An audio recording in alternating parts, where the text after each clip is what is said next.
Welcome to waves media Telugu. నడివూరు ప్రాంతంలో సంబతూరు వీరాంజనేయులు హత్య కేసులో ముగ్గురు నిందితులను పోలీసులు అరెస్ట్ చేశారు. కత్తితో పొడవటంతో తీవ్రంగా గాయపడిన వీరాంజనేయులు చికిత్స పొందుతూ ఈ నెల 13న మృతి చెందారు. దర్యాప్తులో మేక గురుసాయి, శంకర్ బద్రి, మరో బాల నేరస్తుడి ప్రమేయం ఉన్నట్లు పోలీసులు గుర్తించారు. సిఐ విశ్వనాథరెడ్డి పర్యవేక్షణలో ప్రత్యేక బృందం నిందితులను ఎర్రగుంట్లలో అరెస్ట్ చేసింది.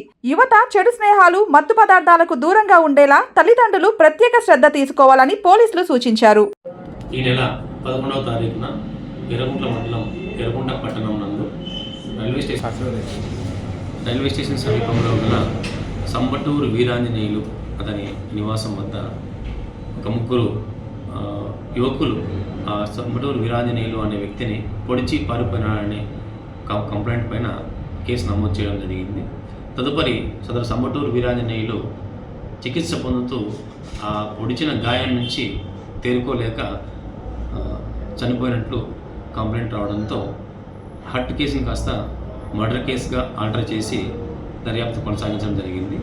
తదుపరి దర్యాప్తులో భాగంగా ఇతను ఎక్కడైతే జరిగిన ప్రదేశం నుంచి ఎస్ఐ గారు నాగమురళి అండ్ ఎస్ టీమ్ ఒక 3 బృందాలుగా ఏర్పడి సీసీటీవీ వెరిఫై చేయడం, గౌరవ ఎస్డిపిఓ జమలవాడి గారి ఆదేశాల మేరకు వారి యొక్క డైరెక్షన్లో సీసీటీవీ వెరిఫై చేయడం, అలాగే అక్కడ నుంచి టెక్నికల్గా CC360 యాప్ కానీ అలాగే నాట్రీడ్ కానీ ఇలాంటి యాప్స్ యొక్క టెక్నాలజీ వాడుకొని ఒక ముగ్గురు యువకుల్ని గుర్తించడం జరిగింది.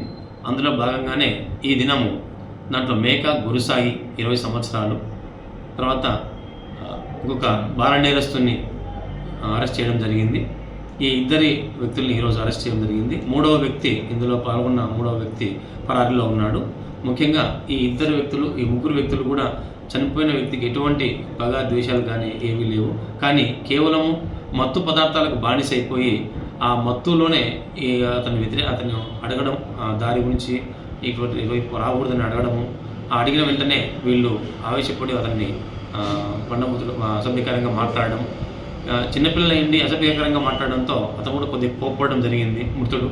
ఆ కోప్పడిన వెంటనే ఈ యువకులు ఈ మద్యం మత్తులో ఉండి అతన్ని దాడి చేసి జోబులో తన వెంట ఉన్న కత్తితో పొడవడం జరిగింది.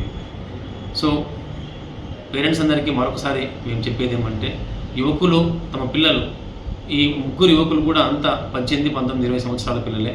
సో తల్లిదండ్రులందరూ కూడా మరొకసారి విన్నపం ఏమంటే, వారి యొక్క పిల్లలు ఎటువంటి అలవాట్లకు లోనవుతున్నారు, ఎటువంటి స్నేహితులతో తిరుగుతున్నారు, ఎక్కడికి వెళ్తున్నారు, మొబైల్లో కానీ టీవీలో కానీ ఎటువంటి సినిమాలు, ఎటువంటి దృశ్యాలు చూస్తున్నారు, ఎటువంటి అలవాట్లకు లోనవుతున్నారు అనే విషయాన్ని దృష్టిలో పెట్టుకొని వారి ప్రవర్తనను తీర్చిదిద్దవలసిన బాధ్యత తల్లిదండ్రుల పైన ఉంది. కాబట్టి తల్లిదండ్రులు మరింత జాగ్రత్తగా తమ పిల్లల్ని కాపాడుకోవాల్సిందిగా విజ్ఞప్తి చేస్తాను. అలాగే ఎటువంటి మత్తు పదార్థాలు, గంజాయి కానీ లేదా ఎటువంటి డ్రగ్స్ పైన అమ్మకాలపైన కానీ సరఫరాపైన కానీ ఎటువంటి సమాచారం ఉన్నా కూడా పోలీసులకు అందించిన వారి పేర్లు గోప్యంగా ఉంచి దర్యాప్తు చేసి గంజాయి రహిత రాష్ట్రంగా, గంజాయి రహిత ప్రదేశంగా మనం తీర్చిదిద్దే పోలీసులకి సహకరించాలని విజ్ఞప్తి చేసుకుంటున్నాం.